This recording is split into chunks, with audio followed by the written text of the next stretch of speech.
রাজধানী থেকে মাত্র ২৬ কিলোমিটার দূরে হলেও সব ধরনের নাগরিক সুবিধা থেকে বঞ্চিত মুন্সিগঞ্জ ৩ আসনের মানুষ। প্রায় ৫,১০,০০০ ভোটারের আসনে প্রধান সমস্যা অপ্রতুল যোগাযোগ ব্যবস্থা, পাশাপাশি চিকিৎসা ব্যবস্থার রুগ্ন দশা ভোগাচ্ছে স্থানীয়দের। মুন্সিগঞ্জ ৩ আসনের সাধারণ মানুষের চাওয়া পাওয়া জানতে শহীদ চত্বর এলাকা থেকে যুক্ত হচ্ছেন জাওয়াদ মাহমুদ। জাওয়াদ, নেতাদের কাছে ভোটারদের পাওয়া চাওয়া জানতে চাই, আর এই আসনের সমস্যাগুলো সমাধানে প্রতিশ্রুতি কি কি দিয়েছেন? Amrapali fruit syrup, real magic in every drop.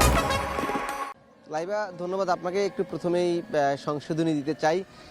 আমরা আসলে এখন ২ আসনে আছি। ৩ আসনের খবর আমরা নিচ্ছিলাম এতক্ষণ ধরে। যদি এই ২ আসনের কথা বলি, ৩ আসনের কথা আপনি বলছিলেন যে সেখানে যোগাযোগ ব্যবস্থা প্রধান সমস্যা, স্বাস্থ্যের একটি বড় সমস্যা সেখানে রয়েছে। আমরা ৩ আসন ঘুরে এসে আমরা ২ আসনে এখন আছি। এখানকার মানুষের সাথে আমরা যেটি কথা বলে জেনেছি, কারণ এটি পদ্মার পারে, অর্থাৎ এই যে সংসদীয় ২ আসনটি রয়েছে মুন্সিগঞ্জে, এই মুন্সিগঞ্জে ২ আসনের মানুষের প্রধান সমস্যা হচ্ছে পদ্মা তীরবর্তী হওয়ায় তাদের ভাঙন একটি বড় সমস্যা, এবং এই ভাঙন তাদের কাছে এক ধরনের অভিশাপ হয়ে এসেছে। এবং ত্রয়োদশ জাতীয় সংসদ নির্বাচনে যখন বিভিন্ন প্রার্থীরা তাদের প্রতিশ্রুতি দিচ্ছিলেন, যদিও ২২ তারিখ থেকে আনুষ্ঠানিক প্রচারণা শুরু হবে আপনি জানেন, কিন্তু বিভিন্ন কর্মী সভা বা উঠোন বৈঠক অনানুষ্ঠানিকভাবে তারা যখন দোয়া চাচ্ছেন, তখন সবচেয়ে বড় প্রতিশ্রুতির জায়গা তারা এটি দিচ্ছেন এই ৩ আসনের মানুষদের ভাঙন রোধের জন্য প্রত্যেকটি রাজনৈতিক দল তাদের যে কর্মসূচি আছে এবং তারা যদি নির্বাচিত হন অগ্রাধিকারের ভিত্তিতে এটি পালন করবেন। এবং এই আসনের আরেকটি বড় সমস্যা হচ্ছে একটি শিক্ষার যে হার সেটি এখানে কম, ফলত বেকার সমস্যা একটি বড় সমস্যা রয়েছে। আপনি জানেন যে এই অঞ্চলটি মূলত কৃষি প্রধান অঞ্চল এবং এখানে আলু প্রধান শস্য হিসেবে বিবেচিত হয়। আলু ছাড়াও এখানে অন্য অন্য খাদ্যশস্য চাষাবাদ করা হয়।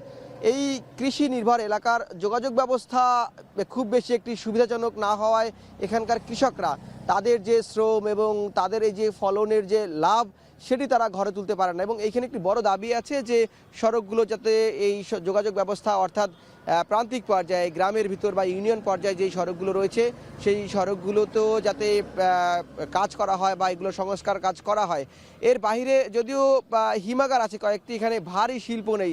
ঢাকার পাশে আপনি যেমনটি জানাচ্ছিলেন যে এটি ঢাকার খুব কাছাকাছি, সেই জায়গা থেকে এখানে ভারী শিল্প প্রতিষ্ঠান যাতে গড়ে ওঠে সেই দাবিটিও এখানকার মানুষজন জানাচ্ছেন।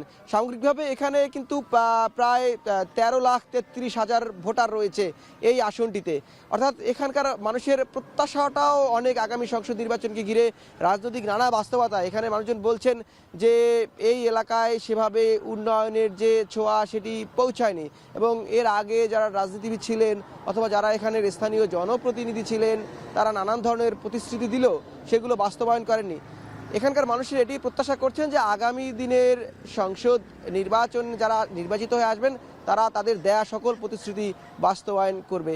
এই ছিল এখন পর্যন্ত মুন্সিগঞ্জ সংসদ আসন ২ থেকে আমার কাছে সবশেষ। আম্রপালি, স্বাদে খাঁটি, গুণে ভরপুর, সবার পছন্দের প্রিমিয়াম শরবত, real magic in every drop.